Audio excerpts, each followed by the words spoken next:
actor for 1998 Thomas Award for paano ang puso ko. Ano na ba ang puso ninyo?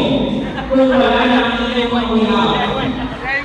He was paired with actress Juliana Santos, and they were the #1 on-screen couple for a time, producing many box office hits. He is also a successful stage actor and a community member. He first gained fame by being a member of